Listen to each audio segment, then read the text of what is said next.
یہ رہی ایک ایسی کہانی جہاں بے بسی، مجبوری اور خوف کا ایک گہرا امتزاج ہے۔ اس کہانی کا عنوان ہے سیاہ دہلیز۔ زویا کے پاس کوئی راستہ نہیں بچا تھا۔ شہر کی مہنگائی اور بیمار ماں کی دوائی کے اخراجات نے اسے پرانی عمارت کے آخری کمرے تک پہنچا دیا تھا، جہاں کا کرایہ حد سے زیادہ کم تھا۔ لوگ کہتے تھے کہ اس کمرے میں کوئی نہیں رہتا، مگر زویا کسی مجبوری نے اسے درد محسوس کرنے کی مہلت ہی نہ دی۔ وہ کمرہ عجیب و غریب حد تک پرکشش تھا۔ دیواروں پر پرانے زمانے کے ریشمی وال پیپرز لگا تھے اور سامنے ایک بڑا قدیم آئینہ تھا جو پوری دیوار کو ڈھانپے ہوئے تھا۔ زویا جب اس آئینے کے سامنے کھڑی ہوتی تو اسے اپنی تھکن غائب ہوتی محسوس ہوتی۔ اسے لگتا جیسے وہ کوئی معمولی لڑکی نہیں بلکہ کسی قدیم سلطنت کی ملکہ ہے۔ لیکن اس آئینے میں ایک اور عجیب بات بھی تھی۔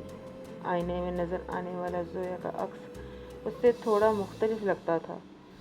آئینے والی زویا زیادہ خوبصورت، زیادہ پرکشش، مگر بہت زیادہ خوفناک تھی۔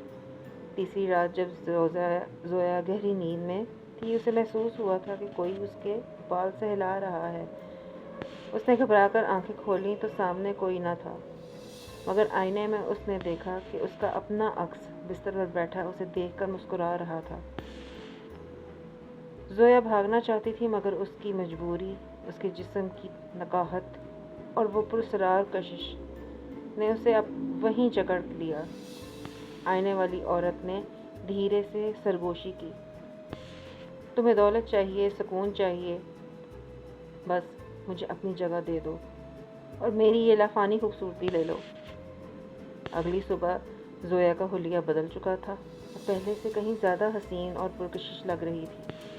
اس کے پاس اب پیسے بھی تھے اور طاقت بھی، مگر ایک عجیب بات تھی، وہ اب کبھی آئینے کے سامنے نہیں جاتی تھی، کیونکہ آئینے کے اندر اصلی زویا قید ہو چکی تھی، جو چیخ رہی تھی، رو رہی تھی اور بے بس سے اسے دوسری عورت کو دیکھ رہی تھی، جو اب اس کے جسم میں رہ کر اس کی زندگی جی رہی تھی۔